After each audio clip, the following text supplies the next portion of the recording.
আসসালামু আলাইকুম রহমতুল্লাহি ওবরকাতু। আমরা গত পর্বে দেখেছিলাম যে সূরা আল কাউসারের প্রথম আয়াত সম্পর্কে।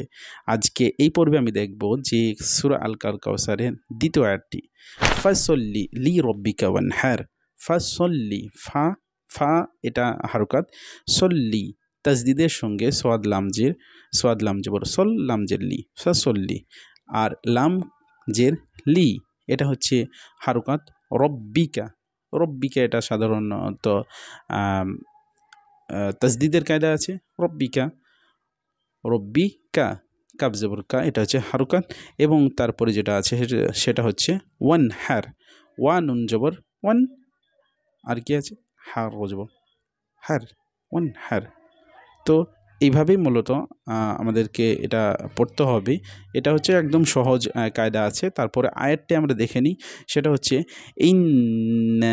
এখানে ওয়াজিব গুন্না আছে, নুনের এবং মিমের ওপর যদি তাজদিদ থাকে তাহলে অবশ্যই ওয়াজিব গুন্না হবে। যেমন শানিয়াকা হুয়াল আবতার, এখানে এখানে যদি আমি গুন্না করি তাহলে আমাকে করতে হবে ঠিক আছে, মানে এক আলিফ পরিমাণ নাকে আমাকে টেনে পড়তে হবে। তারপর হচ্ছে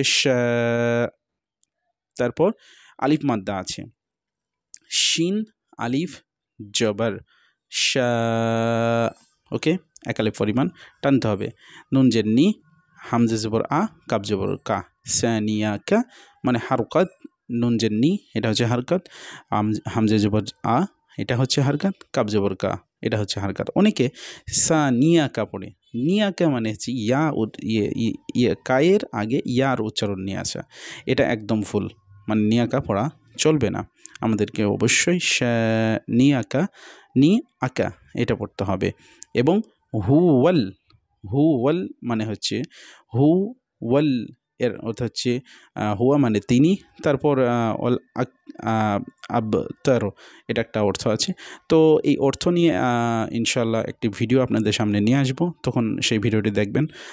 তো হুয়াল এখানে আমি অবশ্যই সাকিনের কায়দাটি দেখতে পাচ্ছি। আর হামজা বাজবর আব, এখানে কলকলা অক্ষর আছে, কলকলা অক্ষর 5টি, কপ্ত বা জিম দাল, এটা আমার একটি কলকলা অক্ষরের ভিডিও আছে, সেই ভিডিওটি না দেখে থাকলে অবশ্যই ভিডিওটি দেখে নেবেন। আব, এখানে অবশ্যই আব এরকম উচ্চারণ হবে, ধাক্কা দিয়ে পড়তে হবে। আর তাজবত্তা র জবর রপেস রু, আবতারু, এখানে যদি আমি ছেড়ে দিই আবতার, এইভাবে পড়তে হবে। তো এই পর্বে আমি অবশ্যই আপনাদেরকে বলার চেষ্টা করলাম, বা বলার প্রয়োজন মনে করলাম যে সূরা আল কাউসারের সেকেন্ড আয়াত এবং থার্ড আয়াতটি কেমনভাবে পড়তে হবে। তো এর মধ্যে যদি কোনো ভুলভ্রান্তি থাকে অবশ্যই ক্ষমা চোখে দেখবেন। আর আপনারা যদি মনে করেন যে এর থেকেও এরকমভাবে করা উচিত লেসেনগুলি, তো মতামত জানাবেন। তো এই পর্যন্ত আজকেই, পরবর্তী পর্বর জন্য ইনশাল্লাহ আমার সঙ্গেই থাকুন। আসসালামু আলাইকুম রহমতুল্লাহি ওয়া বারাকাতুহু।